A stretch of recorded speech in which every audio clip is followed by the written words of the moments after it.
Assalamualaikum warahmatullahi wabarakatuh.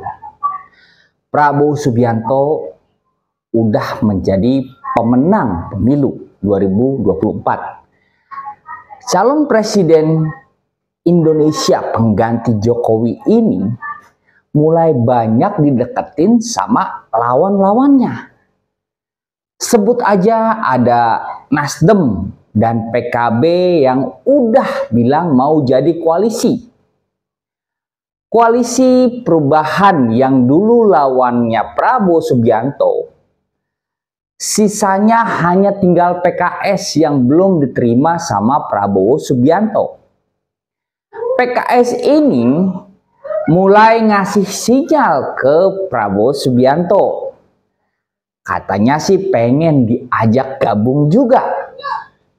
PKS bilang bakal ngasih karpet merah ke Prabowo Subianto. Nah, tapi habis dikasih karpet merah sama PKS, Prabowo Subianto enggak datang ke halal bihalal PKS. Apa ini tandanya Prabowo Subianto nolak PKS gabung ke koalisi yang dia pimpin? Usut punya usut, penolakan PKS ini didukung keras oleh Partai Gelora. Partai Gelora nolak PKS gabung sama koalisinya Prabowo Subianto. Nah, kita tahu Partai Gelora ini emang pecahan dari Partai Keadilan Sejahtera. Banyak petinggi Partai Gelora adalah bekas petinggi dan juga kader Partai Keadilan Sejahtera. Sebut aja ada Anies Mata, Ketua Umum Partai Gelora. Ada Fahri Hamzah yang dulu kader vokal dari PKS. Fahri Hamzah bahkan sempat dipecat PKS saat jadi wakil ketua DPR RI. Alasannya Fahri Hamzah udah gak sejalan sama Partai Keadilan Sejahtera dan sering bela Setia Novanto di kasus Papa minta saham. Terus ada juga Sekjen Partai Gelora Mahfud Siddiq yang juga bekas kader potensial di Partai Keadilan Sejahtera. Partai Gelora ini muncul karena konflik internal di Partai Keadilan Sejahtera. Anies Mata, Ketua Umum Partai Gelora, akuin kalau Partai Gelora terbentuk karena beberapa kadernya yang terlibat dalam pusaran konflik internal di Partai Keadilan Sejahtera. Saat itu kata Anies Mata, dia Partai Gelora ini kedepannya nggak akan bekerja dengan latar belakang karena sakit hati sama Partai Keadilan Sejahtera. Tapi beda omongannya setelah Prabowo Subianto yang diusung sama Partai Gelora menang di Pilpres 2024 sekarang. Partai Gelora kayak nggak rela kalau Partai Keadilan Sejahtera atau PKS masuk di jajaran pendukung koalisi Prabowo Subianto. Gelora jelas-jelas nolak PKS buat gabung di koalisi pemerintahan Prabowo. Nah, soalnya lantaran katanya sih kerap mengeluarkan narasi yang mengadu domba dan membelah masyarakat kemarin ini.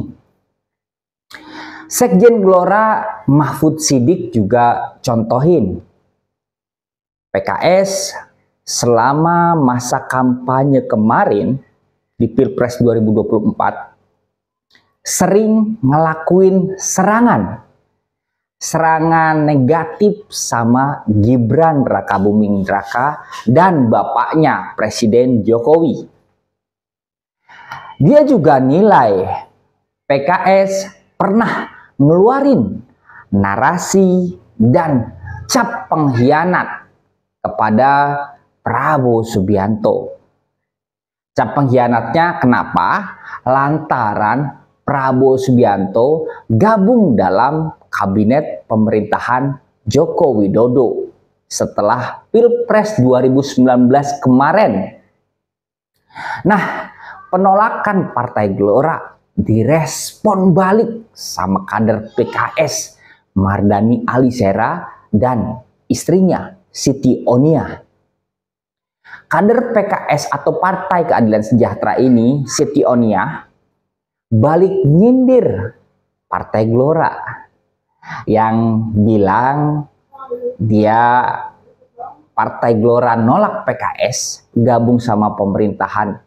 Nah, dia bilang bahwa Partai Gelora adalah partai yang tidak lolos parliamentary threshold atau perolehan suaranya nggak signifikan di Pileg 2024. Nah, karena ini panas dan makin panas soal rebutan kekuasaan antara PKS dan Partai Gelora supaya diakuin Prabowo Subianto, ada Presiden PKS Ahmad Saiku yang mulai buka suara soal Partai Gelora yang jelas-jelas terang-terangan nolak Partai PKS gabung ke pemerintahannya Prabowo Subianto. Saiku bilang dan negesin PKS nggak masalah apa nantinya bakal di pemerintahan atau bakal di luar pemerintahan. Nah, sekarang PKS tahan harga nih, setelah bilang mau kasih karpet merah, sekarang tahan harga. PKS tahan harga akibat Partai Gelora yang nolak ke gabung di koalisi Prabowo Subianto. Saiku juga negesin keputusan PKS oposisi atau gabung pemerintahan bakal ditentuin sama Majelis Suro PKS. Saiku sama seluruh jajaran DPP PKS bakal ngelakuin apapun keputusan dari Majelis Suro nantinya. Sekarang keputusan akhir ada di tangan Prabowo Subianto sebagai calon atau pemenang dari Pilpres 2024 kemarin. Kalau Prabowo terima PKS, pasti Gelora nggak akan terima. Tapi hitungannya kalau nolak PKS, siap-siap PKS jadi oposisi di parlemen Prabowo Gibran nanti.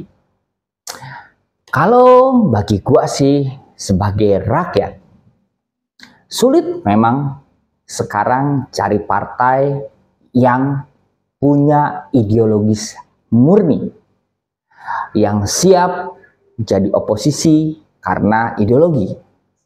Dan gua pikir oposisi bukanlah suatu yang hina. Malah oposisi itu mulia. Soalnya rakyat nggak semua sepemikiran sama pemerintah.